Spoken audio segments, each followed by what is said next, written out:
သာသနာတော်နှစ်2558နှစ်ကောဇာတက္ကရာ1386ခုနှစ်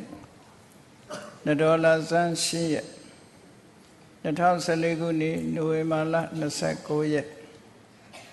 မန္တလေးတိုင်းဒေသကြီးကြံပရောင်းမြို့အောင်မင်္ဂလာရအင်ဂျင်ခမ်းမအတွင်ဆင်းရင်ကျင်းပပြုလုပ်အပ်သည့်အလှဒါယကဥအောင်မြင့်ဦးအလှဒါယကမဒေါ်ခင်မျိုးအေးတို့၏အလှတော်မင်္ဂလာအကျိုးဓမ္မသဘင်အခမ်းအနား၌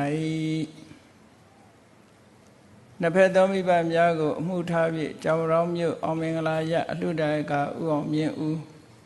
အလှဒါယကမဒေါ်ခင်မျိုးအေးအောင်တရဖူစိုက်ပျိုးရေးဆေးဆိုင်မိသားစုနှင့်စင်ကာပူနိုင်ငံအလှဒါယကဥတင်ထွန်းအလှဒါယကမဒေါ်ခင်မျိုးမြတ်မိသားစုတို့ဤအမတဒါနဓမ္မဒါနအဖြစ်ဖြင့်ဟောကြားအပ်သောလောကသားတို့အတွက်မြတ်ဗုဒ္ဓဤကြိုးပမ်းချက်အပိုင်း83တရားဒေသနာတော်ဒီကနေ့ညဓမ္မသဘင်ခန္ဓာကိုရွှေဘုန်းတော်သခင်ရှင်တော်မြတ်ဖရာဤမဟာကရုဏာဂုဏ်ကိုအာယုံပြုကာတိကျူဖွဲ့ဆိုအပ်သောဝန္ဒနာပနာမအာတိတဂါထာကိုရွတ်ဆိုပူဇော်ခြင်းဖြင့်စတင်ကြရအောင်ယောကပဂောတိဟိပိယပမေယံကာလံကရွန်တောတိဒုက္ခရာနိခေရံကတောလောကဟိတယာနာထောနမောမာကာရုဏိကတတတ္တယောနာထောဝိနိယမြာစွာတတ္တဝါဤချမ်းသာစီးပွားလိုလားတောင်းတဂုံပေါင်းခါသည်ဖြင့်နာထမြညာခြင်းရှင်တော်မြတ်ဖရာသည်ကပ္ပဂောတိဟိပိဂရေကဘာအရေးအတွက်သင်္ချာတို့ဖြင့်တော်လဲအဘယ်မေယံရည်အတွက်တိုင်းတာဖော်ပြခြင်းငါမစွမ်းနိုင်ပါသောကာလံလေးအသင်ချေသိမ့်နေကဘာရှိကြသောကာလပတ်လုံးလောကဟိတယတတ္တလောကဤအကျိုးစီးပွားအလုံးငါအတိဒုက္ခရာနိဥ္စာအသက်ချေလက်အင်္ဂါမေတ္တာကြီးမာသမိတာနှင့်တထာဇနိဆွန်ញကြီးဟုကျတိထဝေငါးသွဲအစုအလုံးခဲရင်တော်မူတော်ကိုကရွန်တော်ဘုရားဖြစ်ရန်ဤတန်ကြုတ်ကုတ်အာထုတ်တော်မူရသည်ဖြစ်၍ခေရန်လက်ချေမျက်လုံးအသက်ဆုံးလည်းနှလုံးစိတ်ဝံကိုရောဤပင်မညင်းတို့ကတောဘဝတဏ္ဍကျိန်ဖန်များစွာရောက်တော်မူကြရရှာလေပြီမဟာကရုဏီကတတတဝါများယင်ဝေသားကဲ့သို့တနာချစ်ခင်မှာကရုဏာရှင်ဖြစ်တော်မူသောတသနာတသဝေနိယများစွာတတ္တဝါဤချမ်းသာစီးပွားလိုလားတောင်းတဂုံပေါင်းခါသည်ဖြင့်နာထမြညာထိုးရှင်တော်မြတ်ဖရာအားနမောယုတိပြောင်းပြော့မှန်ကိုလျော်၍ကရောယုကျိုးရှိခိုးခြင်းသည်အထုဘဝတုစင်စစ်မဲ့သွေဖြစ်ပါစေတည်း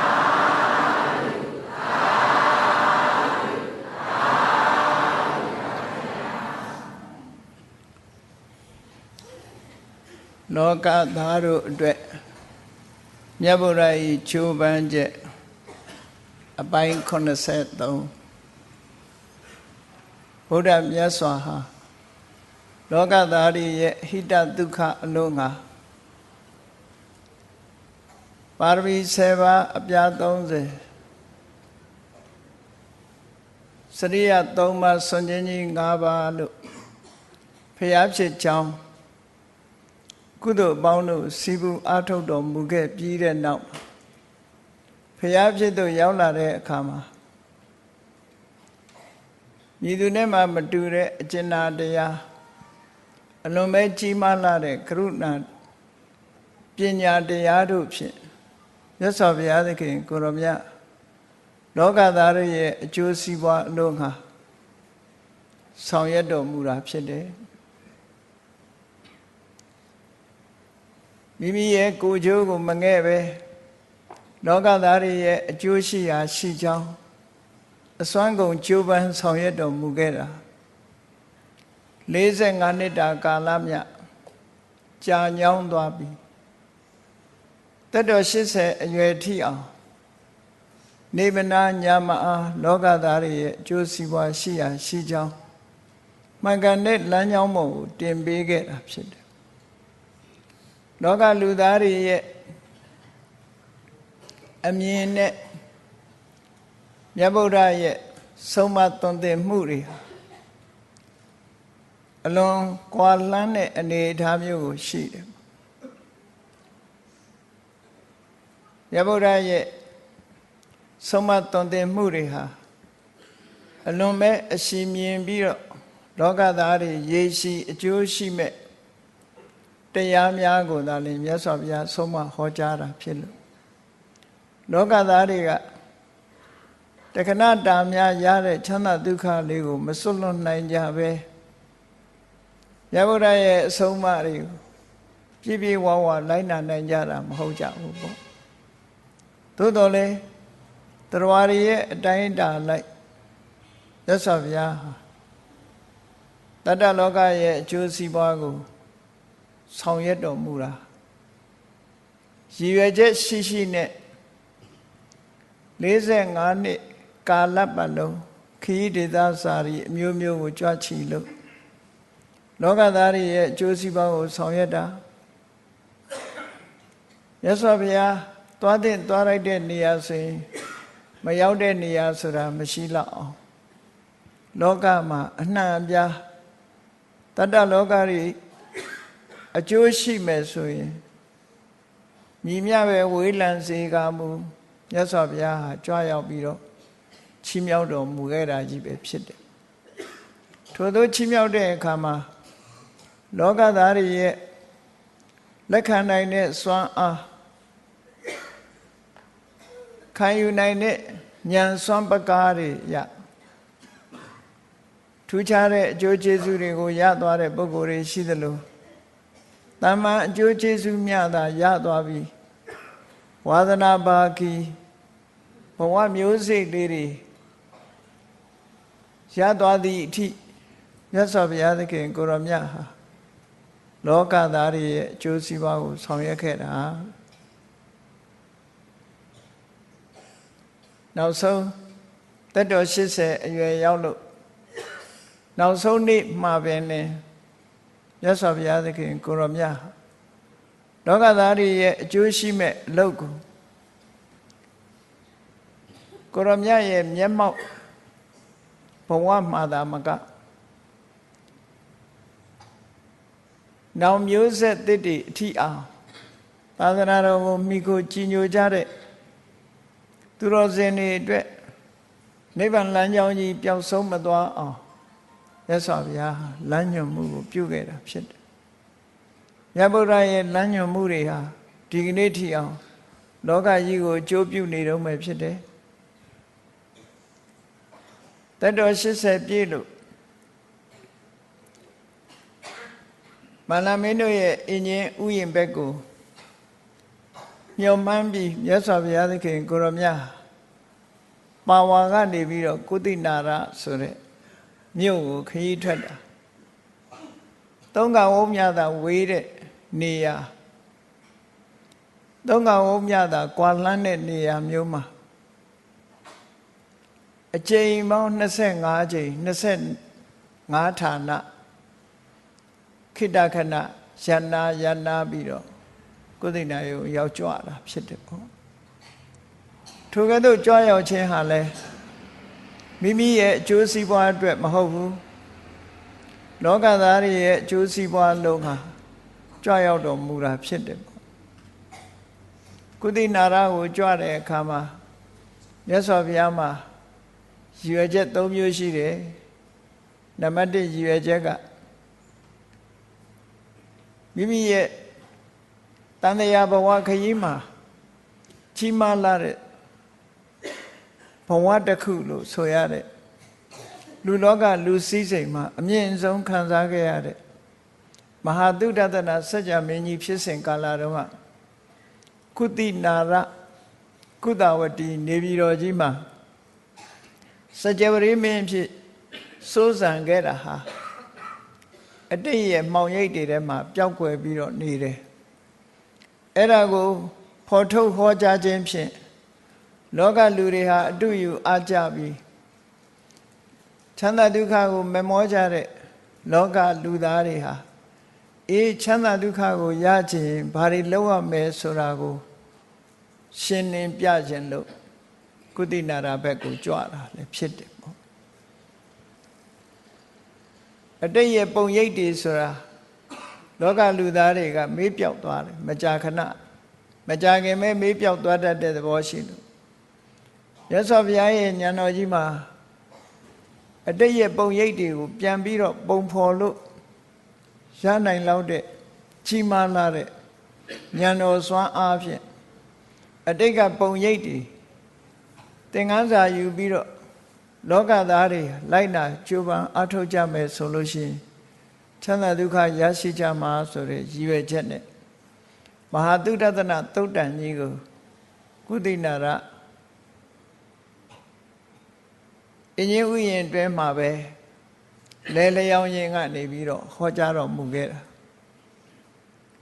အဲ့ဒါလို့ဟောကြားဖို့အတွက်လည်းပဲရည်ရွယ်ပြီးတော့ကုသနာရကိုအရောက်လှမ်းလာခဲ့တာဖြစ်တယ်ပါဝါမြို့မှာစုံနာဆိုတဲ့ပရိန်ဆရာကတ်လိုက်တဲ့ဆွမ်းကိုနန်းနဲ့ခင်းကဖုံးမေးသုံးဆောင်လာတဲ့နောက်မှာအဲ့ဒီထဲမှာအထူးချွတ်ပြုတ်ပြီးတော့မြတ်စွာဘုရားသခင်ကိုရောမြတ်ကိုလူဒန်းဆက်ကတ်တဲ့သူကရမတ္တဝဆိုတဲ့ဟင်းတစ်မျိုးပါတယ်အဲ့ဒီသူကရမတ္တဝဆိုတဲ့ဟင်းမျိုးကိုအတိပ္ပယ်ဖော်ဆောင်တဲ့အခါမှာသာသနာတော်နှစ်ပေါင်း1000အချိန်လောက်ကရှင်မဘုရားကောသာသူကရမတ္တဝကိုအတိပ္ပယ်ဖော်ဆောင်တဲ့အခါမှာဝက်ပြူသားဆိုတဲ့အတိပ္ပယ်နဲ့ဖော်ဆောင်ခဲ့တယ်သို့တော်လည်းတခြားပုဂ္ဂိုလ်များရဲ့အဓိပ္ပာယ်ဖော်ဆောင်မှုတွေနဲ့မတူညီတဲ့စကားလုံးဖြစ်သည့်အတွက်ကြောင့်အမျိုးမျိုးအဓိပ္ပာယ်ဖော်ဆောင်ကြတာဖြစ်တယ်ပေါ့နွားတို့ရဲ့အရသာ5မျိုးပါဝင်တဲ့အဝဒနုညံ့တဲ့ဆန်နဲ့ချက်ပြုတ်ထားတဲ့အာဟာရတစ်မျိုးလို့အဓိပ္ပာယ်ဖော်တာလည်းရှိတယ်ရတ္တယနာဆေးချမ်းအရာမြတ်စွာဘုရားအသက်ရှည်ပြီးတော့ခွန်အားတွေပြည့်ဝအောင်ဆိုပြီးတော့အင်အားရှိမဲ့အစာတစ်မျိုးအနေနဲ့လည်းပဲဖော်ဆောင်ကြဝက်တွေကြိုက်တတ်တဲ့ကျမရေးအတွက်အလွန်ကောင်းတဲ့မှုတစ်မျိုးအဖြစ်လည်းပဲအဓိပ္ပာယ်ဖော်ဆောင်ကြတယ်ပေါ့အဲ့ဒီအစာအာဟာရဖုံးမေးသုံးဆောင်ပြီးတဲ့နောက်မှာမြတ်စွာဘုရားသခင်ကိုရောမြတ်လောဟိတပက္ခန္တိကာလို့ခေါ်တဲ့ဝမ်းသွေးသွန်တဲ့ယောဂဖြစ်တယ်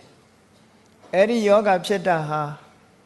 စုံနာရဲ့ဆွမ်းကိုစားလို့ဖြစ်တာမဟုတ်ဘူးစုံနာရဲ့ဆွမ်းစားသည်ဖြစ်စေဖုံးမေးသည်ဖြစ်စေမဖုံးမေးသည်ဖြစ်စေအဲ့ဒီယောဂဟာ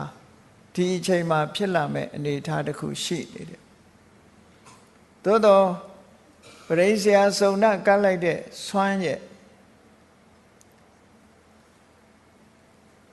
အစွမ်းအားကြောင့်ခုခေတ်လို့ဆိုရင်တော့ပရိုတိန်းဓာတ်တွေများတယ်လို့ပြောရမှာပေါ့သူကတ်လိုက်တဲ့စွမ်းရဲ့စွမ်းအားကြောင့်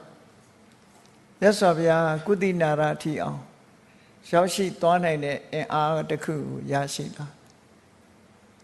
ဝမ်းသွေးသင်တဲ့ယောဂဟာအလွန်ကြီးမားတဲ့ယောဂဖြစ်သည့်အတွက်ကြောင့်ပင်ကိုယ်ကရှိတဲ့အားတွေဟာရုပ်လျော့သွားတော့လဲကုသနာရဆိုတဲ့သုံးကဝုတ်ခရီးစခန်းကို25ဌာနမှာနားယူပြီးတော့ကြွသွားနိုင်တဲ့အင်အားကိုတော့ဖြစ်စေတယ်လို့ဒီလိုဆိုတယ်ပေါ့အဲ့တော့ကုသနာရကြွခြင်းရဲ့ရွယ်ချက်၃မျိုးထဲမှာမဟာသုတတနာသုတ်တန်ကြီးကိုဟောပြောဖို့ဆိုတာတခုနောက်တစ်ခုကတော့မြတ်စွာဘုရားရဲ့ဆုံးမမှုအဆုံးအမဩဝါဒကို နာယူရမှမြတ်စွာဘုရားဓမ္မတိုက်ရဲ့တရားကိုနာယူရမှအကျွတ်တရားရမယ်သူပတ္တဆိုတဲ့ပြပိုက်ကြီးကိုငဲ့ညာပြီးတော့လည်းပဲမြတ်စွာဘုရားသူ့အတွက်ဥတီချက်ထားပြီးတော့ကုသနာရကိုကြွားအကယ်၍သာမြတ်စွာဘုရားကုသနာရထီအောင်မကြွားပဲနေမယ်ဆိုရင်သူပတ္တပြပိုက်ကြီးဟာဗုဒ္ဓဝေနည်းရမြတ်စွာဘုရားဆုံးမမှရတဲ့ပုဂ္ဂိုလ်မျိုးဖြစ်သည့်အတွက်ကြောင့်မြတ်စွာဘုရားဓမ္မတရားမနာရလို့ရှိရင်သူ့ဘဝဟာအချိန်တွေကုန်လွန်သွားပြီးတော့တန်တရားထဲမှာပြန်ပြီးတော့မျောသွားအောင်မဲ့အနေအထားမျိုးရှိမြတ်စွာဘုရားနဲ့တွေ့မှကျွတ်တန်းဝင်မဲ့ဗုဒ္ဓဝေနည်းရပုဂ္ဂိုလ်မျိုးဖြစ်သည့်အတွက်ကြောင့်သူပတ္တပြပိုက်ကြီးကိုငဲ့ညာပြီးတော့မြတ်စွာဘုရားကုသနာရကိုကြွတာတဲ့ဒါဒုတိယရည်ရွယ်ချက်တတိယရည်ရွယ်ချက်ကတော့ကုသနာရမှာခေါင်းချတဲ့အခါမှာမြတ်စွာဘုရားကိုကြည်ညိုကြတဲ့ထိုခေတ်ကမင်းဆိုးရာစာအများစုဟာမြတ်စွာဘုရားရဲ့သာရိရိကဓာတ်တော်မွေတော်တွေကိုရလိုတဲ့စိတ်နဲ့ချင်းချင်းမညီမျှတဲ့အတွေးခေါ်တွေနဲ့မြတ်စွာဘုရားရဲ့သာရိရိကဓာတ်တော်တွေကိုရလိုတဲ့ဇောနဲ့ရံပွဲကြီးဖြစ်သွားနိုင်တယ်။သွေးချောင်းစီလအောင်တိုက်ပွဲကြီးတွေဖြစ်ပြီးတော့ဓာတ်တော်လူပွဲကြီးဖြစ်လာနိုင်တယ်ပေါ့။ကုသနာရမှာဆိုလို့ရှိရင်ဩဇာအာဏာရှိပြီးမင်းဆိုရာဇာတွေရဲ့ဆရာဖြစ်ခဲ့တဲ့ဒေါနပုံနာကြီးကရှိနေသည့်အတွက်ကြောင့်ဒေါနပုံနာရဲ့ငြိမ်းချမ်းရေးစကားကိုမင်းဆိုရာဇာတွေအလုံးကလိုက်နာကြပြီးတော့သူ့ရဲ့ဖြန့်ပြေးပေးမှုကြောင့်စစ်ပွဲကြီးအလွန်ကြီးမားတဲ့စစ်ပွဲကြီးတစ်ခုကိုရှောင်ရှားနိုင်ဖို့အတွက်လဲမြတ်စွာဘုရားကုသနာရကိုကြွတယ်လို့ဒီလိုဆိုတယ်အကယ်၍သာမကရတိုင်းတို့တာဝတိတို့ဆိုတဲ့မြို့ကြီးပြကြီးတွေမှာမြတ်စွာဘုရားပြိဋိဘံပြုမယ်ဆိုလို့ရှိရင်တခြားမင်းတွေကလာရောက်ပြီးစစ်ပြုလို့ရှိရင်အကြီးအကျယ်စစ်ပွဲကြီးတွေဖြစ်သွားမှာဖြစ်တယ်ပေါ့ကုသနာရလိုပြည်ငယ်လေးမှာလာတဲ့အခါဆရာဒေါနပုံနာကြီးရဲ့ဖြန့်ပြေမှုကြောင့်မို့လို့အင်အားကြီးတဲ့နိုင်ငံတွေကလည်းဒေါနပုံနာကြီးရဲ့ဖြန့်ပြေမှုငြိမ်းချမ်းရေးစကားမှာတလေးတစားလိုက်နာကြပြီးတော့ညီတူညီမျှဓာတ်တော်တွေကိုခွဲဝေယူနိုင်တယ်ဆိုတဲ့အနေအထားမျိုးရောက်ဖို့အတွက်လဲမြတ်စွာဘုရားလောကသားတွေအတွက်အရှိမြင်တဲ့စိတ်ဓာတ်နဲ့ညီမျှပဲပင်ပန်းခံပြီးတော့ကုသနာရကိုမြတ်စွာဘုရားကြွလာဖြစ်တယ်ပေါ့အကြောင်းမဲ့ဘယ်တော့မှမြတ်စွာဘုရားဟာခီးသွားခြင်းဆိုတာမရှိဘူးလောကသားတွေရဲ့အကျိုးစီးပွားအတွက်ကိုသာလေရည်ညွှန်းပြီးတော့အလုပ်လုပ်တာဖြစ်တယ်နှုတ်တော်ကထွက်သမျှစကားတွေကိုယ်ဒီလက်ရောက်လှုပ်ရှားသွားလာသမျှတွေဟာလောကသားတွေအကျိုးဖြစ်ဖို့အတွက်ကြီးပဲမြတ်စွာဘုရား45နှစ်တာကာလမြဆောင်ရွက်ခဲ့တာဖြစ်လို့ယခုလဲနောက်ဆုံးချိန်မှာဒီကိစ္စဒီလိုပဲဆောင်ရွက်ခဲ့တာဖြစ်တယ်ကကုရမြစ်ကြီးကိုဖြတ်ကူးပြီးတော့တရဥယျာဉ်နဲ့နားယူရင်းကနေပြီးတော့နေမဝင်ခင်ကုသနာရရောက်ဖို့အတွက်ရှန္ဒနာမထေရမြတ်ကိုမိတ်ရှိတယ်မြစ်တစ်မြစ်ကိုဖြတ်ကူးလိုက်တာနဲ့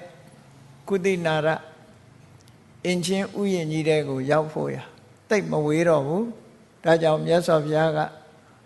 ရှန္ဒနာမထေရမြတ်ကိုအနန္ဒာဒါသွားကြစို့ယဟန်တန်ဃာတွေကလည်းအလွန်များမြတ်စွာဘုရားနာမှာတဘဝမှမခွာကြပဲနဲ့တန်ဃာအရေးအတွက်မြည်မြဆိုတာမပြောနိုင်တော့အလွန်များပြလာတဲ့တန်ဃာအချမ်းရံနဲ့မြတ်စွာဘုရားဟိရိညဝတီဆိုတဲ့မြစ်ဟိုဘက်ကမ်းကိုဖြတ်ကူးတော်မူတယ် ဟိရညဝတီမြစ်ဟိုဘက်ကမ်းရောက်သွားတဲ့အခါမှာဟိုဘက်ကမ်းရောက်သွားတော့ကုသိနာရမြို့ကနေပြီးတော့တောင်ဘက်တဲ့ထွက်လာလို့ရှိရင်တောင်ဘက်တဲ့ထွက်လာပြီးတော့အနောက်ဘက်ကိုချိုးလိုက်တာနဲ့အင်းကြီးဥယျာဉ်ကြီးဟာစိတ်ညုတ်ပြီးတော့အကာလပုပ္ဖလို့ခေါ်တယ်အချိန်မတန်သေးပဲနဲ့အင်းကြီးပန်းတွေဟာပွင့်လန်းနေတဲ့ဥယျာဉ်ကြီးသွားတွေ့ရမှာဖြစ်တယ်အဲ့ဒီဥယျာဉ်ကြီးဟာကုသိနာရမြို့ရဲ့စနေထောင်းဘက်မှာလို့ဒီလိုရှိတယ်ကုသိနာရမြို့ကနေတောင်မဲ့တဲ့ထွက်ပြီးရင်အနောက်ဘက်ချိုးဝင်လိုက်လို့ရှိရင်အဲ့ဒီအင်းကြီးဥယျာဉ်ကြီးတဲ့ကိုရောက်သွားမှာရသော်ဘုရားသခင်ကိုရောမြတ်ဟိရညဝတီမြစ်ကြီးကိုဖြတ်ကူးပြီးတော့တစ်ဖက်ကမ်းရောက်တာနဲ့အဲ့ဒီအင်းကြီးဥယျာဉ်ဘက်ကိုရောက်သွားတယ်နေမဝင်မင်းအချိန်ကလေးမှာထင်သာမြင်သာရှိတဲ့အချိန်လေးညနေစီးစာအချိန်လေးရသော်ဘုရားသခင်ကိုရောမြတ်အင်းကြီးဥယျာဉ်နဲ့ရောက်တော့ရှန္ဒနာကိုခိုင်းတယ်အင်းကြီးဥယျာဉ်ကလည်းစနစ်တကျစိုက်ပျိုးထားတာဆိုတော့အတန်းလိုက်အင်းကြီးပင်တွေစိုက်ပျိုးထားအဲ့ဒီအင်းကြီးပင်တန်းကြီးတွေရဲ့နှစ်ခုအကြားမှာရသော်ဘုရားခိတ္တပန်းဖြေဖို့ညောင်ဆောင်လေးတစ်ခုရှန္ဒနာကိုခင်းခိုင်းတယ်ထူးထူးခြားခြားတခြားနေ့တွေမှာဆိုလို့ရှိရင်မြတ်စွာဘုရားကခေါင်းရင်းကိုဘယ်ဘက်ထားလို့ဆိုတာဘယ်တော့မှမပြောဘူးအဲ့ဒီနေ့မှာတော့မြတ်စွာဘုရားအပန်းဖြေနားနေအိပ်ဆက်ဖို့အတွက်ညောင်ဆောင်လေးကိုခင်းတဲ့အခါမှာမြောက်ဘက်ကိုခေါင်းထားပြီးတော့ခေါင်းရင်းထားပြီးတော့ခင်းခိုင်းတယ်ဒါဟာထူးခြားချက်တစ်ခုပဲမြောက်ဘက်ကိုခေါင်းရင်းထားပြီးတော့ခင်းခိုင်းတယ်ရှန္ဒနာမထေရမြတ်ကအရှိနောက်တန်းပြီးတော့နေတဲ့အင်ဂျင်ပင်တန်းကြီးနှစ်တန်းရဲ့ခြားမှာခြေရင်းကအင်ဂျင်ပင်တစ်ပင်ခေါင်းရင်းကအင်ဂျင်ပင်တစ်ပင်အဲ့ဒီအင်ဂျင်ပင်နှစ်ပင်ဟာတစ်ပင်တစ်ပင်ရှက်ပြီးတော့နေတဲ့ခြားလေးမှာမြတ်စွာဘုရားသရင်သုံးဖို့ညောင်ဆောင်အင်းပြင်တစ်ခုမြောက်ဘက်ခေါင်းထားပြီးခေါင်းရင်းထားပြီးတော့ခင်းပေးတယ်ပါလာတဲ့နှစ်ထပ်သင်္ကန်းကြီးကိုလေးကောက်ခောက်ပြီးတော့အောက်ကနေပြီးတော့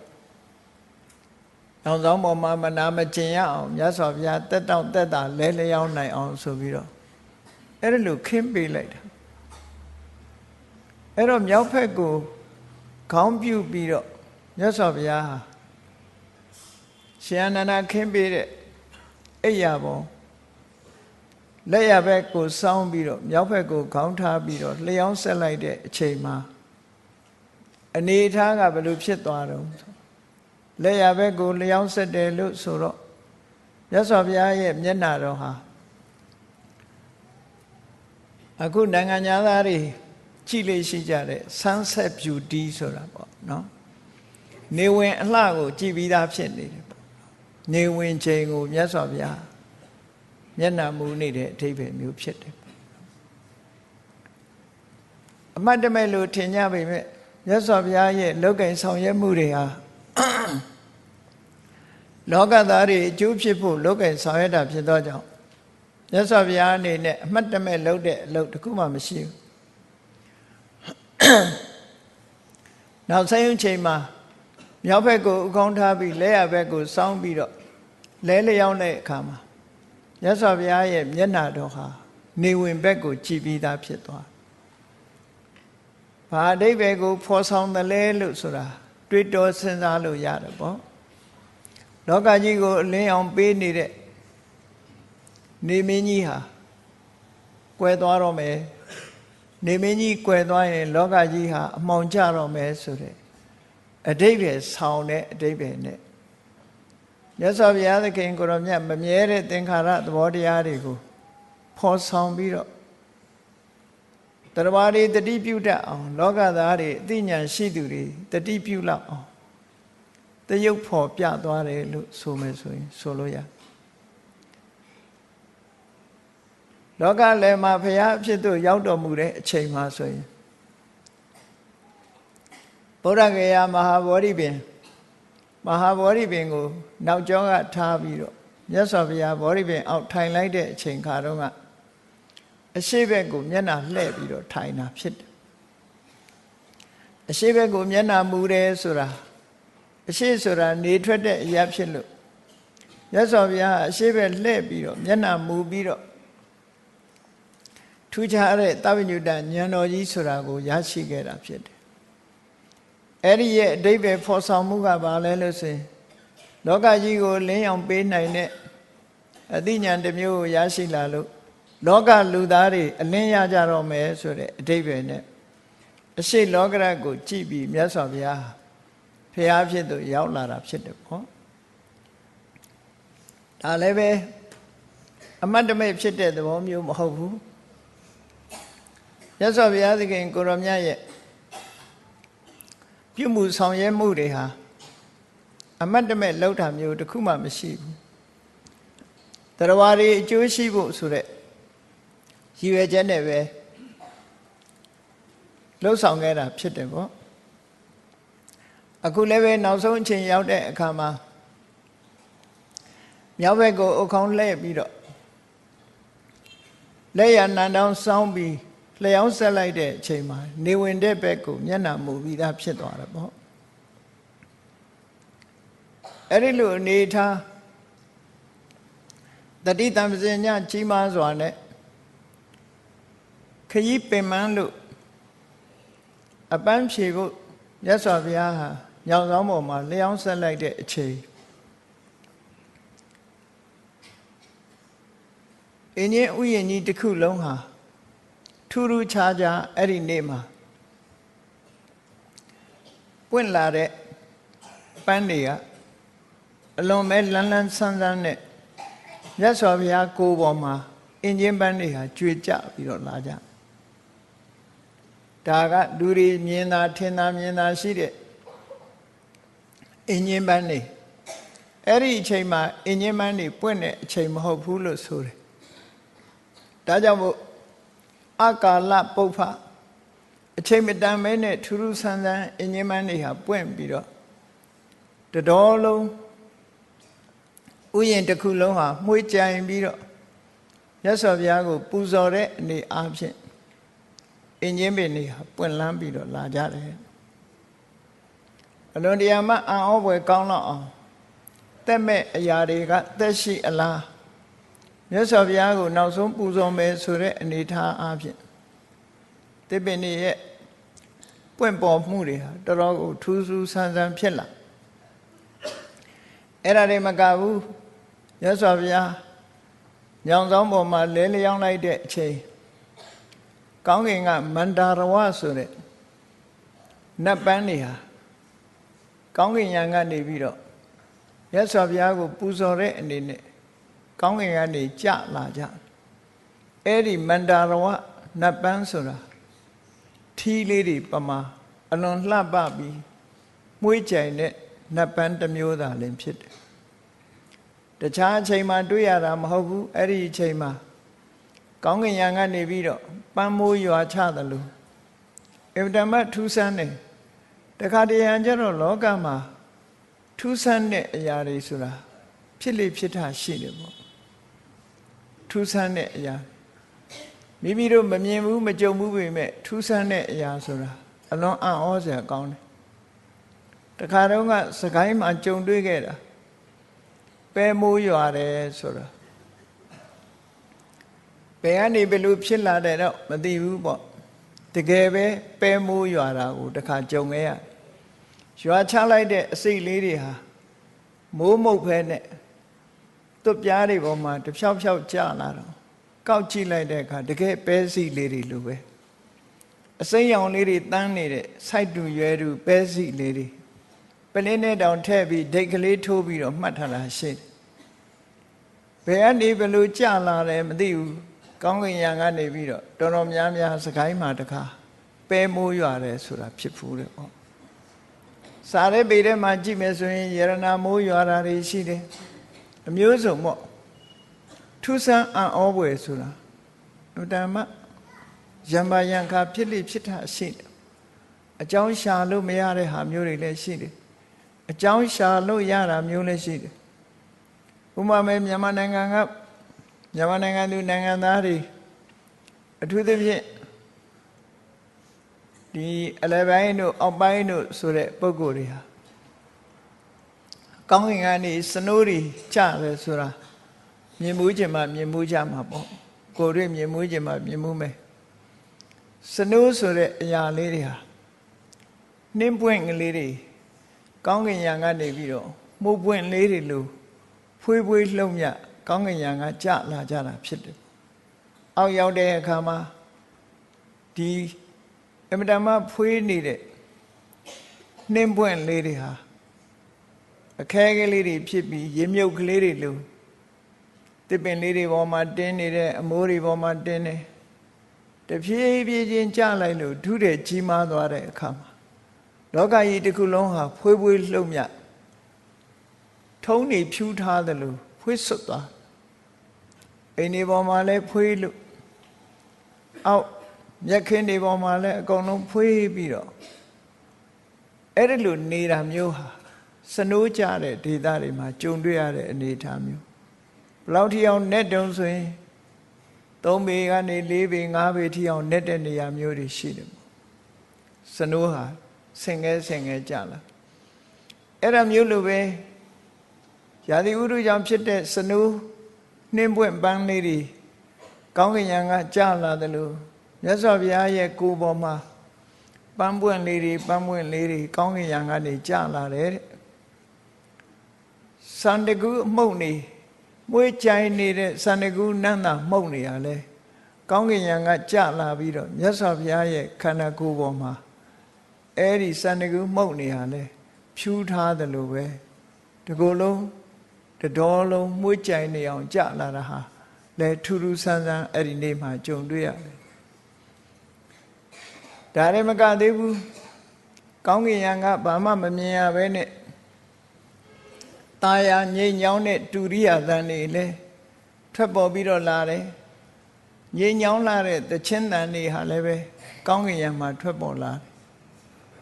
နတ်တွေကမြတ်စွာဘုရားကိုပူဇော်ကြတယ်လို့ဒီလိုဆိုတာပေါ့ထူးဆန်းအံ့ဩဖွယ်ကောင်းတော့အောင်မြတ်စွာဘုရားရဲ့ခန္ဓာကိုယ်ပေါ်မှာပန်းမုံလေးတွေဝုံမုံလေးတွေပန်းမွင့်လေးတွေစန္ဒကုနန္တာမှုန့်နေတကိုယ်လုံးအဝဒမ္မဒုညသိမ်မွေ့မွေးကြိုင်စွာမြတ်စွာဘုရားရဲ့ကိုယ်နဲ့ပတ်ဝန်းကျင်မှာတတော်လုံးဆိုတာလို့မွေးကြိုင်နေအောင်လို့ကောင်းကင်ယံကကြလာပြီဒုရိယသံနေသချင်းသံနေရလဲလူတိုင်းဟာနားမထောင်မဲမနေနိုင်လောက်အောင်နားထောင်ခြင်းလောက်အောင်ตาယာငြိမ်ညောင်းတဲ့ဒုရိယသံနေနဲ့သချင်းသံတွေဟာလည်းပဲပေါ်ထွက်ပြီးတော့လာတယ်လို့အဲ့ဒီအချိန်မှာမြတ်စွာဘုရားသခင်ကိုရောမြတ်ကအနီးနားမှာရှိတဲ့ရှင်အနန္ဒာကိုမိန့်ကြားတဲ့စကားလောကသားတွေအတွက်မြည်မြတ်တန်ဖိုးရှိတယ်ဆိုတာဘုန်းကြီးတို့တွေမှတ်သားနာယူထားကြဖို့လိုအပ်တာပေါ့မြတ်စွာဘုရားကအမိန့်ရှိတယ်ခုချိန်မှာတဲ့ဥယျာဉ်ထဲမှာရှိတဲ့အင်ဂျင်ပန်းမင်းတွေဟာလေအခါမဲ့ပွင့်ပြီးတော့မြတ်စွာဘုရားကိုပူဇော်တဲ့အနေနဲ့အင်ဂျင်ပန်းတွေဟာပွင့်တယ်မြတ်စွာဘုရားကိုယ်ပေါ်မှာအင်ဂျင်ပန်းလေးတွေကြွေကြတယ်ကောင်းကင်ယံကမန္တရဝဆိုတဲ့နတ်ပန်းတွေစန္ဒကုနန္တာမှုန့်နေကောင်းကင်ယံကတိခတ်နေတဲ့တူရိယသံတွေတီဆိုးနေတဲ့သချင်းသံတွေဒါတွေဟာမြတ်စွာဘုရားကိုပူဇော်တဲ့အနေနဲ့ဖြစ်ပေါ်နေတာဖြစ်တယ်လို့ဆိုပြီးတော့မြတ်စွာဘုရားကဗာမိတ်ရှိတုံးဆိုဒီလောက်ကလေးနဲ့ငါဘုရားကိုအခုလို့ပန်းနေနဲ့နန္တာတွေနဲ့တူရိယာတွေနဲ့သချင်းတွေနဲ့တီဆိုဖွဲ့နှဲ့ပြီးတော့င ငါဘုရားကိုပူဇော်တာဟာတကယ်တော့ပူဇော်ရမရောက်ဘူးတဲ့တတိထားကြတဲ့ငါဘုရားကိုပူဇော်ရမရောက်ဘူးလို့ရသော်ဗျာဒီလိုအဲ့တော့ငါဘုရားကိုပူဇော်ရရောက်အောင်ဘာလုပ်ရမလဲအနိနာမှာရှိတဲ့ရှင်ညာနာကိုဥတီပြီးတော့ယဟန်တန်ဃာတွေကိုဆုံးမစကားမိတ်ကြားတော်မူတယ်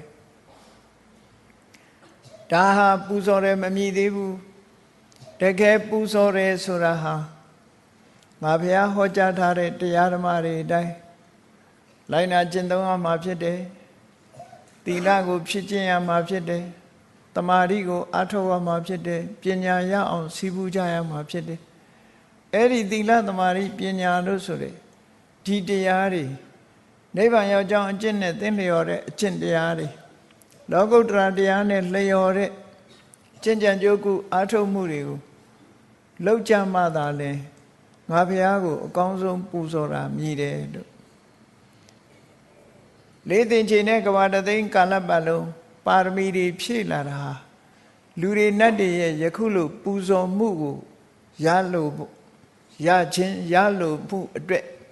ပါရမီဖြည့်တာမဟုတ်ဘူးတဲ့လောကသားတွေအတွက်ဤမြလေးနဲ့ကျင့်တတ်တင်းတိမ်စရာမရှိဘူးတဲ့ငါဘုရားပါရမီဖြည့်လာခြင်းဟာသီလအကြောင်းသမာဓိအကြောင်းပညာအကြောင်းနောက်ဆုံးမှာသီလသမာဓိပညာဆိုတာတွေနဲ့လူတွေရဲ့စိတ်တွေကိုထုံဝန်းပေးနိုင်မှကိလေသာအာသဝတွေကလွတ်မြောက်ပြီးတော့လွတ်မြောက်တဲ့စိတ်ကိုရမှာလို့တခြားလုံးမြတ်စွာဘုရားကသီလသမာဓိပညာလူတွေရဲ့အနှစ်သာရဖြစ်ကြောင်းကိုဟောကြားလာတဲ့အတိုင်းသီလပရိဘာဝီတောသမာဓိမဟာဘလောမဟာနိတံသောသီလနဲ့ထုံမွမ်းထားတဲ့သမာဓိဟာအလွန်စွမ်းအားကြီးမားတယ်အကျိုးကျေးဇူးတွေဟာအင်မတန်မှကြီးမားတယ်လို့ဆိုလို့ဘာကြောင့်ကြီးမားတာတုံးဆိုတာတခုပဲစဉ်းစားကြည့်တမန်အားဖြင့်ကြည့်မယ်ဆိုရင်သီလနဲ့ထုံမွမ်းထားပြီးတော့သမာဓိကိုပေါ့ပေါ့ရောက်ရောက်ပွားများအားထုတ်လိုက်မယ်ဆိုရင်အဲ့ဒီသမာဓိကုသိုလ်ရဲ့အရှိန်ကြောင့်လောကမှာတက်တန်းရှိကြတဲ့ဗြဟ္မာဘဝရောက်သွားနိုင်တယ်လူတွေရဲ့တက်တန်းဟာအလွန်ပဲတိုးတောင်းတယ်လူတွေရဲ့ရှည်ဆုံးဆိုတဲ့အသင်္ချေဆိုတာဟာဗြဟ္မာတွေရဲ့တက်တန်းနဲ့စလို့ရှိရင်ဘာမှပြောစရာမရှိဘူးကဘာချီပြီးတော့အသက်ရှည်တဲ့ဗြဟ္မာကြီးတွေရဲ့တက်တန်းဟာဘာဖြစ်လို့ဒီလောက်အသက်ရှည်နိုင်တယ်လဲလို့ဆိုလို့ရှိရင်သီလနဲ့ထုံမွမ်းထားတဲ့တမာတိကုသိုလ်ရဲ့စွမ်းအားပဲလို့ဒီလိုဆိုတာပေါ့နော်တန်တရားထဲမှာဒီလောက်အသက်ရှည်နိုင်တာဟာရှိနေနိုင်တာဟာတမာတိကုသိုလ်ရဲ့စွမ်းအားလို့ဒါကြောင့်မို့လွန်ကြီးမားတယ်လို့ဆိုတာဒါကအကြီးဆုံးကိုပြောတာမဟုတ်သေးဘူးအကျိုးကျေးဇူးအကြီးမားဆုံးမဟုတ်သေးဘူးအဲ့ဒီသီလနဲ့ထုံမွမ်းထားလို့ရလာတဲ့တမာတိစွမ်းအားနဲ့အသိပညာတစ်ခုရလာမယ်တမာတိပရိဘာဝိတာပညာမဟာဗလာမဟာနိတန္တာတမာတိနဲ့ထုံမွမ်းလိုက်တဲ့အသိပညာရလာမယ်ဆိုလို့ရှိရင်အဲ့ဒီပညာရဲ့စွမ်းပကားကတမာတိစွမ်းအားတဲ့ပိုကြီးတယ်တဲ့။ဘာဖြစ်လို့တော့ဆိုရင်အဲ့ဒီပညာရပြီဆိုမှပညာပရိဘာဝိတံစိတ်တံသမ္မဒေဝအာတဝေဟိဝိမုစ္စတိပညာနဲ့ထုံမွမ်းထားလိုက်တဲ့စိတ်ကလေးကမှကိလေသာအာသဝတွေအပူပင်တွေအကုသိုလ်မှန်သမျှတွေကလွတ်မြောက်သွားနိုင်တယ်လုံးဝအညစ်အကြေးကင်းပြီးတော့တန်ရှင်းစင်ကြယ်တဲ့စိတ်ဓာတ်မျိုးအဖြစ်ရောက်ရှိပြီးစိတ်ဓာတ်လေးကြန့်ခိုင်မှုကိုရရှိသွားနိုင်တယ်ဒါကြောင့်မို့သီလစွမ်းအားတွေနဲ့ပြည့်တဲ့တမာတိစွမ်းအားတွေနဲ့ဖြည့်ထားတဲ့ပညာစွမ်းအားနဲ့ဖြည့်လိုက်တဲ့စိတ်အဲ့ဒီစိတ်ကမှလွတ်မြောက်မှုကိုဖော်ဆောင်ပေးနိုင်တယ်လို့မြတ်စွာဘုရားကအခုလိုသီလကိုကျင့်ဖို့တမာတိကိုကျင့်ဖို့ပညာရအောင်လုပ်ကြဖို့ပညာနဲ့မှမိမိတို့ရဲ့စိတ်ကလေးမှာလောဘဒေါသမောဟစတဲ့ကိလေသာတွေအာသဝတရားတွေကလွတ်မြောက်ပြီးတန်တရားဝဆင်းကလွတ်မြောက်နိုင်တယ်ဆိုတာကိုအကျဉ်းပေါင်းမြောက်များစွာဟောထားတဲ့အတိုင်းရှင်အနန္ဒာအမှုရှိတဲ့ယဟန်တန်ဃာတွေ မမိမလျောကြဖို့မြတ်စွာဘုရားကအခုလိုငါဘုရားကိုပူဇော်နေကြတာဟာတကယ်တော့ပူဇော်ရာမရောက်ပါဘူးတဲ့တကယ်ပူဇော်ရာရောက်တာကတော့လောကုတ္တရာတရားနဲ့သင်လျော်တဲ့သီလသမာဓိပညာသိက္ခာသုံးရအကျင့်မြတ်ကိုကျင့်ရင်းတာလည်းဖြစ်တယ်အဲ့ဒီကျင့်ကြံကြိုးကုပ်အထုတ်ခြင်းကမှသာငါဘုရားကိုအကောင်းဆုံးပူဇော်နည်းနဲ့ပူဇော်တာဖြစ်တယ်လောကလူသားတွေဟာအခုလိုမြတ်စွာဘုရားကဆုံးမစကားပြောကြားခဲ့တာဒီပင်ဖြစ်စေလောကလူသားတွေဟာနောက်ဆုံးချိန်ကြလို့ရှင်မြတ်စွာဘုရားမိန့်ကြားထားတဲ့အတိုင်းသီလကိုဖြည့်ကျင့်ခြင်းတမာတိကိုကြိုးပမ်းအားထုတ်ခြင်းပညာကိုပြည့်စုံအောင်ကြိုးစားအားထုတ်ခြင်းဆိုတဲ့အလုပ်တွေကိုမလုပ်ကြတော့ဘဲနဲ့ဘုရားကိုပူဇော်ယုံလေးလောက်နဲ့တင်ကျင့်တတ်နေကြအောင်မှဖြစ်တယ်ပေါ့ဒီကနေ့ဗုဒ္ဓဘာသာဆိုတဲ့နိုင်ငံတွေမှာလည်းလိုက်ကြည့်လိုက်လေဘုရားကိုရေမိပန်းစွမ်းဆိုတာလေးနဲ့ရေချမ်းဆိုတာလေးနဲ့ပူဇော်ပြီးတော့ဒီလောက်လေးနဲ့ပဲကျင့်တတ်မှုတွေရှိတယ်မြတ်စွာဘုရားရဲ့လောကသားတွေအတွက်အကျိုးပြုတာအဲ့ဒါလောက်ကလေးနဲ့တင်ကျင့်တတ်เสียမဟုတ်ဘူးတဲ့အဲ့ဒါလောက်လေးဟာကျင့်တတ်ဖို့မဟုတ်ဘူးကျင့်တတ်ရမှာတော့မြတ်စွာဘုရားကိုပူဇော်ခြင်းနဲ့ဆိုလို့ရှိရင်သီလသမာဓိပညာကိုဖြည့်ကျင့်ခြင်းအပြင်သာလေပူဇော်ကြရမှာဖြစ်တယ်လို့ဒီလိုမှားခဲ့တာအဲ့တော့နောက်ဆုံးစကားအနေနဲ့မြတ်စွာဘုရားကရှင်အနန္ဒာတို့မိန့်ကြားတယ်ဒါကြောင့်မို့လို့အမျက်ဆုံးပူဇော်ခြင်းဖြင့်ပူဇော်တဲ့အနေအားဖြင့်ဓမ္မနုဓမ္မပฏิပန္နလောကုတ္တရာတရားနဲ့လျော်ကံနဲ့အနုဓမ္မဆိုတဲ့ကျင့်စဉ်တွေကိုကျင့်ကြံကြိုးကုပ်အထောက်ကြဖို့တာမိစီပฏิပန္နလို့ခေါ်တယ်မိမိတို့အတွက်သင်လျော်လျောက်ပတ်တဲ့အကျင့်တရားတွေနဲ့ကျင့်ကြံကြိုးကုပ်အကျင့်တရားတွေကိုကျင့်ကြံကြိုးကုပ်အထောက်ကြဖို့အနုဓမ္မစာရီလို့ဆိုတဲ့ဓမ္မကိုလိုက်လျောညီတွေကျင့်ကြံကြိုးကုပ်အထောက်ကြမယ်လို့ဒီလိုနှလုံးသွင်းပြီးတော့လိုက်နာဆောင်ရွက်ကြဖို့ရှင်အာနန္ဒာတို့ကိုမိန့်ကြားခဲ့တာဖြစ်ပါတယ်အဲ့ဒါလို့မိန့်ကြားချက်ကိုထိတ်ထက်တန်မိုးဆွဲဆွဲမြဲမြဲရင်နဲ့နှလုံးထဲမှာမှတ်သားထားပြီးတော့ဒီကနေ့ခေတ်ဗုဒ္ဓဘာသာဝင်သူတော်စင်တွေအနေနဲ့မြတ်စွာဘုရားကိုပူဇော်ခြင်းနဲ့ဆိုရင်ရေမိပန်းစွမ်းရေချမ်းလေးနဲ့ပူဇော်ယုံလောက်နဲ့စိတ်ထဲမှာကျင့်တတ်တင့်တယ်မှုမထားပဲမြတ်စွာဘုရားရဲ့အလိုတော်ကြဖြစ်တဲ့၅ပါးသီလကိုဖြည့်ကျင့်ခြင်းဖြင့်သီလနဲ့မြတ်စွာဘုရားကိုပူဇော်မယ်ဥပုသ္တရင်ရဲ့များမှာဥပုသ္တိလဆောင်သုံးခြင်းဖြင့်မြတ်စွာဘုရားကိုပူဇော်မယ်ယဟန်တန်ဃာတွေအနေနဲ့လဲတန်ဃာတွေကျင့်သုံးရမယ်သိက္ခာပုဒ်တွေကိုဖြည့်ကျင့်ခြင်းဖြင့်မြတ်စွာဘုရားကိုပူဇော်မယ်တမာရီလုပ်ငန်းတွေကိုကျင့်ကြံကြိုးကုပ်အားထုတ်ခြင်းဖြင့်မြတ်စွာဘုရားကိုပူဇော်မယ်ဝိပဿနာပညာမိမိတို့တဏ္ဍာမှာဖြစ်ပေါ်လာအောင်ကြိုးစားအားထုတ်ခြင်းဖြင့်လဲမြတ်စွာဘုရားကိုပူဇော်မယ်အဲ့ဒီအမြတ်ဆုံးသောပူဇော်နည်းနဲ့ပူဇော်ရာသည်လျှင်ပူဇော်ရာရောက်တယ်လို့ဒီစိတ်ဓာတ်ကိုမြတ်စွာဘုရားကလောကသားတွေအကျိုးဖြစ်ထွန်းမှုအတွက်ဟောကြားဆုံးမထားခဲ့တာဖြစ်ပါတယ်တကယ်အနှစ်သာရပိုင်းကနေပြီးတော့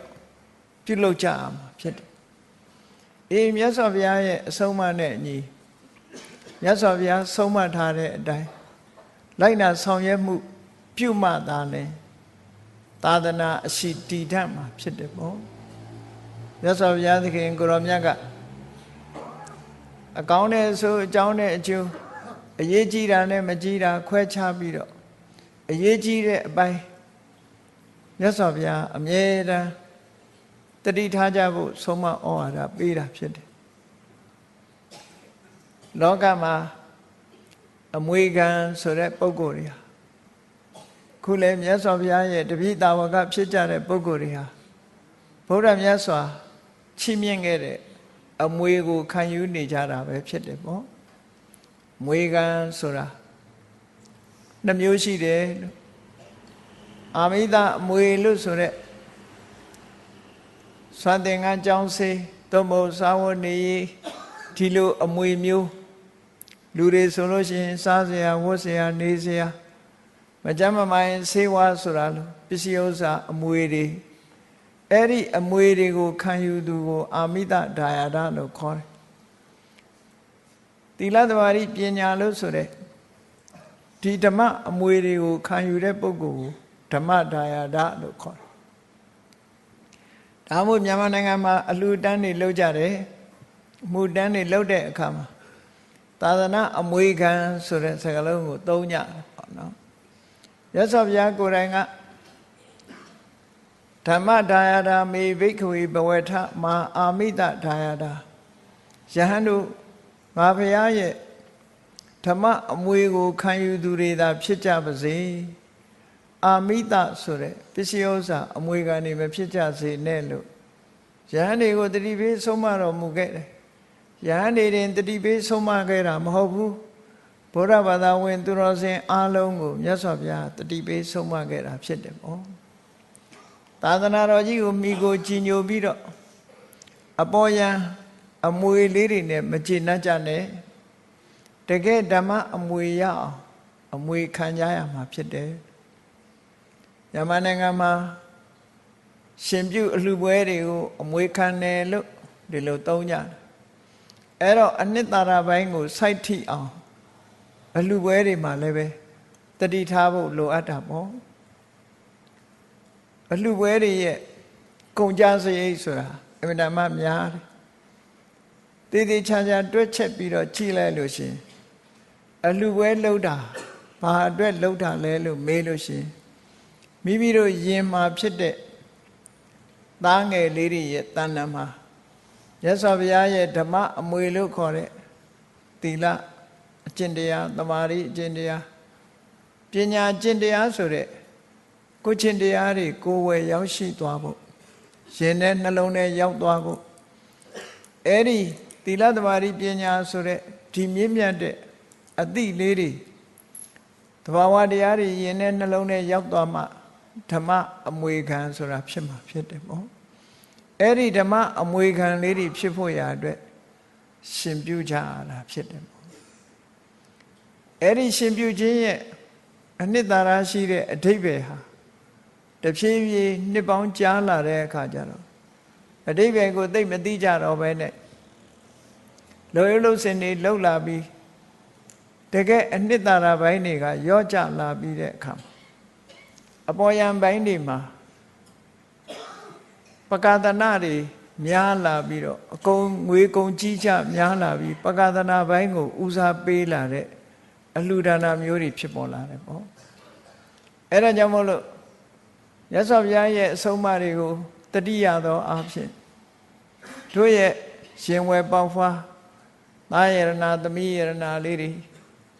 တရက်ပဲဖြစ်စေနှစ်ရက်ပဲဖြစ်စေသုံးရက်ပဲဖြစ်စေကိုချင်းသီလသူတို့ရဲ့ရှင်နဲ့နှလုံးထဲရောက်အောင်ဒါဟာအဓိကပဲဆိုတာကိုဗရဏနဲ့အဗရဏခွဲခြားသိပြီးတော့လှုပ်ဖို့အမှန်တမ်းအရေးကြီးတယ်ပေါ့ဒါမှသာသနာအမွေခံဆိုတာဖြစ်မှာပေါ့အဲ့ဒါလို့အမွေကြတော့သာသနာအမွေမရလိုက်ဖဲနဲ့အပေါ်ယံလေးတွေတင်ပြီးသွားမယ်ဆိုရင်ကုံရာကျိုးနှံ့မယ်မဟုတ်ဘူးမြန်မာနိုင်ငံမှာ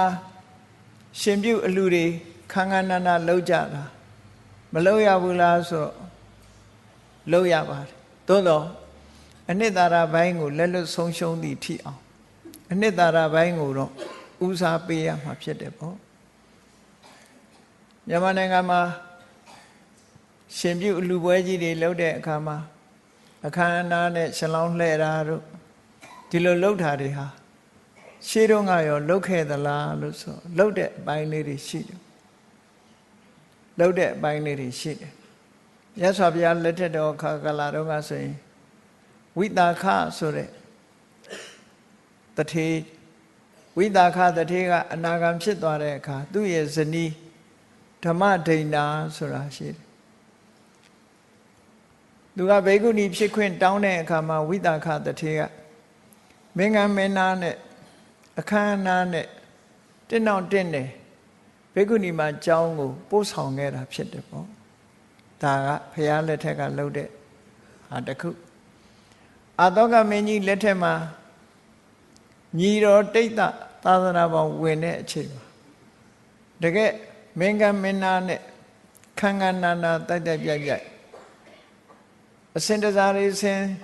လမ်းတလန်းလုံးတန်းစာလေးဆင်းလို့ကျောင်းတော်ရောက်သည့်ထိုင်အောင်ညီတော်ကိုပွဲခန်းနာတွေနဲ့ဘုန်းကြီးကျောင်းရောက်ပို့ပေးတာအဲ့ဒါတွေဟာဒီရှင်ပြုတဲ့အခါမှာအခမ်းအနားလုပ်တဲ့ဟာတွေရဲ့ရှေ့ပြေးတွေလို့ဒီလိုပြောမှာဖြစ်တယ်တခါမြန်မာနိုင်ငံမှာမင်းတို့မင်းကြီးလက်ထက်နေုံလာပြည့်နေ့မှာစာမေးတယ်ပထမပြန်စာမွေးပွဲကြီးကျင်းပတယ်အခုခေတ်လိုပထမပြန်စာမွေးကြီးဟာစာရွက်ပေါ်မှာရေးဖြေရတဲ့စာမွေးပွဲမျိုးမဟုတ်ဘဲနဲ့နှုတ်ကမေးပြီးတော့နှုတ်ကဖြေရတဲ့အင်တာဗျူးမျိုးပေါ့နှုတ်တိုက်ဖြေဆိုရတဲ့စာမွေးပွဲမျိုးတွေကိုကျင်းပပေးတယ်အေးမထစ်မငေါ့နဲ့ဖြေဆိုနိုင်တယ်ထက်ထက်မြက်မြက်ဖြေဆိုနိုင်တယ်ဆိုတဲ့ပုံကိုယ်တွေကိုဝါဆိုလရောက်တဲ့အခါကျတော့ဘုရင်မင်းတရားကြီးကသူကိုယ်တိုင်ရောသူ့ရဲ့မူပတ်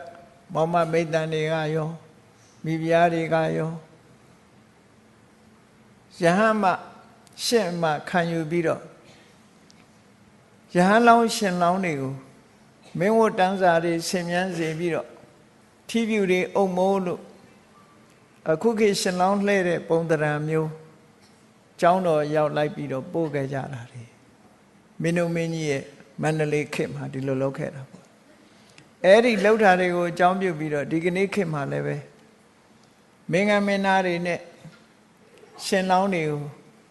အလူတန်းလုပ်ပြီးတော့လှဲ့ကြပြူးကြဒီလိုလုပ်လာတာဒါဟာမလုပ်သင့်ဘူးလားဆိုတော့လုပ်သင့်ပါတယ်သို့တော့အဲ့ဒီဘက်မှာတင်အလေးပေးပြီးတော့မလုပ်ဖဲနဲ့အဲ့ဒါလည်းလုပ်တယ်ရှင်သာမဏေဖြစ်လာတဲ့အခါမှာလဲသီလသမารိပညာဆိုတဲ့ကိုချင်းတရားတွေကိုတတ်နိုင်သည်မြတ်ကျင့်ကြံကြိုးကိုအထောက်မှုရတာအနှစ်သာရလို့ဆိုတာကိုတော့ရင်ထဲနှလုံးထဲမှတ်သားထားဖို့လိုအပ်တာပေါ့အဲ့ဒါမှသာနဲ့အဓိပ္ပာယ်ရှိရှိမိမိတို့လုပ်တဲ့သာသနာအမွေခံအလုပ်ကြီးဟာအဓိပ္ပာယ်ရှိပြီးတော့အနှစ်သာရပြည့်တဲ့အလုပ်တစ်ခုဖြစ်သွားမှာဖြစ်တယ်ပေါ့အဲ့ဒီအနှစ်သာရဘိုင်းကိုမေ့ပြောက်သွားမယ်ဆိုလို့ရှိရင်ရှင်ပြုရဟန်းကကြီးရဲ့အဓိပ္ပာယ်ဟာသာသနာအမွေခံတယ်ဓမ္မအမွေခံတယ်ဆိုတဲ့အဓိပ္ပာယ်ဟာမပေါ်လွင်တော့ဘဲနဲ့ဖြစ်သွားနိုင်တယ်ပေါ့ဒါကြောင့်မို့မြတ်စွာဘုရားသခင်ကိုရောမြတ်ကရှင်အနန္ဒာတို့ယဟန်တန်ဃာတွေကိုတဖွာဖွာမိတ်ဆိုခဲ့တာဓမ္မဒါရာမေဘိက္ခွေဘဝထဓမ္မအမွေခံသူတွေသာဖြစ်ကြပါစေမာအာမိတဒါရာအာမိတအမွေခံသူတွေမဖြစ်ကြစေနဲ့အနှစ်သာရပိုင်းဟာသီလကျင့်ဖို့သမာဓိတွေကျင့်ဖို့ပညာတွေတိုးတက်အောင်လုပ်ဖို့ထိုပညာတွေရလာတဲ့အခါမှာမိမိတို့ရဲ့စိတ်ဓာတ်တွေကြံ့ခိုင်မှုဆိုတာရလာမှာဖြစ်တယ်လူတွေရဲ့စိတ်ဓာတ်တွေဟာလောဘဒေါသမောဟစတဲ့ကိလေသာတွေကြောင့်ပြော့ညံ့ပြီးတော့နေတယ်ရိမ့်ရိုင်နေတယ်လှုပ်ရှားနေတယ်ကြံ့ခိုင်မှုမရှိဘူးရသော်ဘုရားရဲ့အဆုံးအမအဓိကစိတ်ဓာတ်ကြံ့ခိုင်မှုအတွက်ရသော်ဘုရားဆုံးမတာဖြစ်တယ်ပေါ့လောကလူသားတွေရဲ့စိတ်ဓာတ်ဟာရိမ့်ရိုင်လှုပ်ရှားနေတယ်အကောင်းနဲ့တွေ့ရင်လည်းရိမ့်ရိုင်သွားတာပဲအဆိုးနဲ့တွေ့ရင်လည်းရိမ့်ရိုင်သွားတာပဲတိမတ်တည်ငြိမ်မှုကိုမရနိုင်ဘူးဘာဖြစ်လို့တိမတ်တည်ငြိမ်မှုကိုမရတာလဲလို့ဆိုလို့ရှိရင်ခုနပြောတဲ့အခြေခံအနှစ်သာရဘိုင်းနေရော့နေသွားလို့ပဲဖြစ်တယ်ပေါ့ရသော်ဘုရားရဲ့အဆုံးအမတွေဟာစိတ်ကိုဗဟိုပြုပြီးတော့ဆုံးမတာမိုင်းစင်တာတီချင်းလို့ဆိုတဲ့အတိုင်းစိတ်ကိုဗဟိုပြုပြီးတော့ဆုံးမတာလူတွေဆုံးမတာကိုလည်းစိတ်ကိုဗဟိုပြုပြီးဆုံးမတာရသော်ဘုရားဆုံးမတွေဟာစိတ်တွေတန်ကိလေထေဒုက္ခတိပါတိကင်္ခာစိတ်ညင်နွမ်းနေမယ်ဆိုရင်မကောင်းတဲ့အလားအလာကိုသာမျှော်လင့်ရမှာလို့ စိတ်ကိုညှဉ်းနှွမ်းစေမှုအဆိုးပဲဖြစ်နိုင်တယ်ဆိုတာစိတ်ကိုဗဟိုပြုပြီးတော့ဆုံးမတာစိတ်တွေဝိတုဒ္ဓိသူဂတိပါဠိကံခါစိတ်စင်ကြယ်တန်ရှင်းနေပြီဆိုရင်အကောင်းကိုပဲမျှော်လင့်နိုင်တယ်လို့လူတွေရဲ့တဏ္ဍာမှာဖြစ်တဲ့ mental impurity လို့ခေါ်တဲ့စိတ်ရဲ့အညစ်အကြေးတွေဆိုတာလောဘတွေဒေါသတွေမောဟတွေမာမနတွေအိတ်တာတွေမစ္စရိယအဲ့ဒါမျိုးတွေဟာစိတ်ရဲ့အညစ်အကြေးတွေသာဖြစ်တယ်ပေါ့အဲ့ဒီရဲ့စိတ်ရဲ့အညစ်အကြေးတွေကိုလူတိုင်းဟာစိတ်ရဲ့အညစ်အကြေးတွေကင်းဝေးအောင်ကြိုးစားအထောက်ဖို့လိုအပ်တယ်ရုပ်ရဲ့အညစ်အကြေးတွေကိုတော့လူတွေကသိကြတယ်ခန္ဓာကိုယ်ညစ်ပေနေမယ်သို့မဟုတ်မိမိတို့ဝတ်တဲ့အဝတ်တွေညစ်ပေနေမယ်ဆိုရင်ညစ်ပေမှန်သိကြတယ်ဖွတ်ကြတယ်လျှော်ကြတယ်တန်ရှင်းအောင်လုပ်ကြတယ်သို့တော့ကိုယ်စိတ်ထဲမှာညှဉ်းနှွမ်းနေတဲ့မကောင်းတဲ့စိတ်နေသဘောထားတွေရှိတဲ့အခါကျတော့ဒီမကောင်းတဲ့အညစ်အကြေးတွေကိုဖွတ်လျော်ရမှန်းမသိကြတော့ဘူးမေ့လျော်ပြီးတော့သွားကြတယ်။ငါစိတ်ထဲမှာမကောင်းတဲ့စိတ်ဓာတ်တွေရှိနေပါလားမကောင်းတဲ့စိတ်နေသဘောထားတွေရှိနေပါဥပမာမကောင်းတဲ့စိတ်နေသဘောထားဆိုတာဘယ်လိုဟာတွေတုံးလို့ဆိုသူတစ်ပါးအကျိုးပျက်စီးလိုတဲ့စိတ်ဓာတ်တွေတစ်ဖက်သားနှိမ့်ချနေပြီဆိုရင်တွန်းချခြင်းတဲ့စိတ်ဓာတ်တွေတစ်ဖက်သားကအောင်မြင်လာပြီဆိုရင်jealousy ဖြစ်တာတွေမနာလိုဝန်တိုစိတ်တွေမာမာနတွေမထားတဲ့နေရာမာမာနတွေထားတာတို့အဲ့ဒါလို့စိတ်ရဲ့အညစ်အကြေးတွေရညှိုးဖွဲ့တဲ့စိတ်တစ်ဖက်သားအပေါ်မှာမုန်းတီးတဲ့စိတ်အဲ့ဒါတွေဟာစိတ်ရဲ့အညစ်အကြေးတွေပဲဖြစ်တယ်ပေါ့မက္ခတဲ့ပလာဒတဲ့ကိုယ်ပေါ်မှာပြုထားတဲ့ခြေဆုတရားကိုခြေဖြတ်ပြစ်လို့တဲ့အတိမမပြုတ်လို့တဲ့စိတ်ကိုမက္ခပလာဒဘသူကိုမှတစ်ဖက်သားရဲ့အည်အသွေးကိုအတိမမပြုတ်တာမိမိနဲ့တူတယ်လို့ပဲလူတိုင်းကိုနဲ့ပဲဓာတ်နုထားပြီးတော့တွေးတတ်တဲ့အည်ချင်းကိုယ်ရဲ့အည်ချင်းသာတဲ့ပုဂ္ဂိုလ်ကိုအတိမမပြုတ်ခြင်းနဲ့ပလာဒဆိုတဲ့ဟာမျိုးမာယာတာထေယတဲ့မာယာဆိုတာကိုယ်အပြစ်ရှိလို့ရှိရင်လည်းအပြစ်မရှိခြင်းအောင်ဆောင်းတာတာထေယဆိုတာကိုယ်မရှိတဲ့ဂုံနဲ့ဂုံလောက်တာအဲ့ဒါလို့မာယာတာထေယလို့ခေါ်တယ်စိတ်ရဲ့အညစ်အကြေးတွေအိတ်တာမစ္စရိယသူတော်ဘာကြီးပွားလာလို့ရှိရင်မနာလို့ဖြစ်တယ်မိမိကြီးပွားတိုးတက်မှုကိုတစ်ဖက်သားတွေကိုမကြီးပွားစေခြင်းနဲ့စိတ်ဖြစ်တယ်အိတ်တာမစ္စရိယမနာလိုတယ်ဝန်တိုတယ်ဆိုတဲ့စိတ်ဓာတ်မျိုးတွေဟာစိတ်ရဲ့အညစ်အကြေးတွေသာဖြစ်တယ်ဘုန်းကြီးတို့တွေအဲ့ဒါလိုစိတ်ဓာတ်မျိုးတွေကိုယ်တဏ္ဍာမှာပေါ်လာပြီဆိုရင်ဒီစိတ်တွေတို့ဒါစိတ်ရဲ့အညစ်အကြေးတွေဖြစ်တယ်ဒီစိတ်ရဲ့အညစ်အကြေးတွေကိုမဆေးကြောနိုင်ဘူးဆိုလို့ရှိရင်တို့ရဲ့စိတ်ဓာတ်ဟာဘယ်တော့မှကြမ်းခိုင်မှာမဟုတ်ဘူးတည်ငြိမ်မှာမဟုတ်ဘူးစိတ်ရဲ့အညစ်အကြေးတွေရှိနေတယ်ဗျစိတ်ဟာလှုပ်ရှားရင်းရိုင်နေမှာဖြစ်တယ်မြတ်စွာဘုရားကစိတ်ဓာတ်ကြမ်းခိုင်မှုအတွက်ဆုံးမဩဝါဒပေးတာဖြစ်တယ်ဒါကြောင့်မို့လို့စိတ်ကိုပျော့ညံ့စေခြင်းပျော့ညံ့စေတတ်တဲ့မကောင်းတဲ့အကုသိုလ်စိတ်တွေကိုဖယ်ရှားလို့အများရဲ့အကျိုးကိုလိုလားတဲ့မေတ္တာတရားကိုယ်ရဲ့နှိမ့်ချသွားတဲ့ပုဂ္ဂိုလ်တွေပေါ်မှာဖေးမှတ်တတ်တဲ့ကရုဏာတရားကိုယ်ရဲ့တာလွန်တဲ့ပုဂ္ဂိုလ်တွေပေါ်မှာအတိမတ်ပြုပြီးတော့ဝမ်းသာနိုင်တဲ့မုရိဒာတရားဘယ်ပုဂ္ဂိုလ်မျိုးပဲဖြစ်ဖြစ်မိမိကလှုပ်တဲ့လှုပ်ထိုက်တာကိုလှုပ်တယ်သူစီကနေပြီးတုံ့ပြန်မှုကိုမလိုလားမမျှော်လင့်နဲ့လှုပ်တဲ့လှုပ်ထိုက်တာကိုလှုပ်မယ်ညီသူပဲဖြစ်ဖြစ်သူကံနဲ့သူသွားတာဖြစ်သည့်အတွက်ကြောင့်မနာလိုဝန်တို့အိတ်တာဘာတစ်ခုမှမရှိဘဲနဲ့စိတ်ဓာတ်ကြန့်ခိုင်ပြီးတော့တည်ငြိမ်နေတဲ့ဥပေက္ခတရားအဲ့ဒါလို့မေတ္တာကရုဏာမုဒိတာဥပေက္ခဆိုတဲ့ဗြဟ္မစိုးတရားတွေလွှမ်းခြုံထားမယ်ဆိုရင်လူတွေရဲ့စိတ်တွေဟာတိမှတ်ပြီးတော့ကြန့်ခိုင်လာမှာဖြစ်တယ်မြတ်စွာဘုရားသခင်ကိုရောမြတ်ကပညာပရိဘာဝိတံစိတ်တံသမ္မတေဝအာတဝေဟိဝိမုစ္စတိနောက်ဆုံးအဆင့်ရောက်တဲ့အခါပညာဖြင့်ထုံမွမ်းထားတဲ့ပညာဖြင့်လွှမ်းကြုံထားတဲ့လူတွေရဲ့စိတ်ကလေးဟာကိလေသာအာတဝါတွေကနေ ကောင်းစွာလွတ်မြောက်သွားနိုင်တယ်အဲ့ဒါတွေကလွတ်မြောက်မှစိတ်ဓာတ်ရင်းရိုင်ခြင်းမရှိကြန့်ခိုင်ပြီးတော့တိမှတ်သွားမှာဖြစ်တယ်ပေါ့ဒါကြောင့်မို့ဖုဒ္ဓတလောကဓမ္မေစိတ်တံယတနဂမတိဆိုတဲ့မင်္ဂလာတော့မှလာတဲ့အမြင့်ဆုံးမင်္ဂလာတရားဟာအဲ့ဒီလိုယဟန္တာပုဂ္ဂိုလ်ဖြစ်သွားပြီဆိုရင်စိတ်ရဲ့အညစ်အကြေးတွေကင်းသွားသည့်အတွက်ကြောင့်စိတ်ဓာတ်ကြန့်ခိုင်လာလောကဓာတ်ဘုံတိုင်းဒီမြည်များပဲကြုံလူတွေရဲ့စိတ်ဓာတ်ဟာကြန့်ခိုင်လာအဲ့ဒီကြန့်ခိုင်မှုရဖို့အတွက်ဓမ္မကိုကျင့်ကြံကြိုးကုပ်အားထုတ်ကြရမယ်ဓမ္မကိုကျင့်ကြံကြိုးကုပ်အားထုတ်ခြင်းဖြင့်သာလဲငါဖះကိုပူဇော်ရမယ်လို့မြတ်စွာဘုရားကအဲ့ဒီပူဇော်ခြင်းကသာလဲဖះအကြိုက်ဆုံးပူဇော်ခြင်းဖြစ်ပြီးတော့ပူဇော်မှုတွေထဲမှာအမြတ်ဆုံးပူဇော်မှုဖြစ်တယ်ဆိုတာနောက်ဆုံးအချိန်မှာမြတ်စွာဘုရားဒီစကားကိုမိန့်ကြားခဲ့တာဘုန်းကြီးတို့တွေရင်ဝယ်မှတ်သားထားပြီးတော့ဓမ္မာနုဓမ္မပฏิပန္နလို့ဆိုတဲ့လောကုတ္တရာတရားနဲ့သင်လျော်တဲ့သီလအကျင့်ကိုကျင့်ရမယ်သမာဓိအကျင့်ကိုကျင့်ရမယ်ပညာအကျင့်ကိုကျင့်ရအဲ့ဒီသီလသမာဓိပညာဆိုတဲ့သိက္ခာ၃ရပ်တို့တဏ္ဍမှာရောက်အောင်ဖြည့်ကျင့်ခြင်းဒီသာလင်မြတ်စွာဘုရားကိုပူဇော်တဲ့နေရာမှာအမြတ်ဆုံးပူဇော်ခြင်းဖြစ်တယ်ဆိုတာကိုစီခံယူချက်ထားပြီးမြတ်ဗုဒ္ဓရဲ့အဆုံးအမအတိုင်းလိုက်နာကျင့်သုံးနိုင်ကြပါစေကုန်သတည်း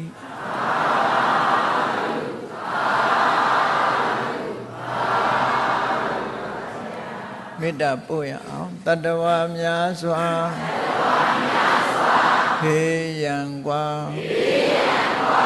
ချမ်းသာကြပါစေ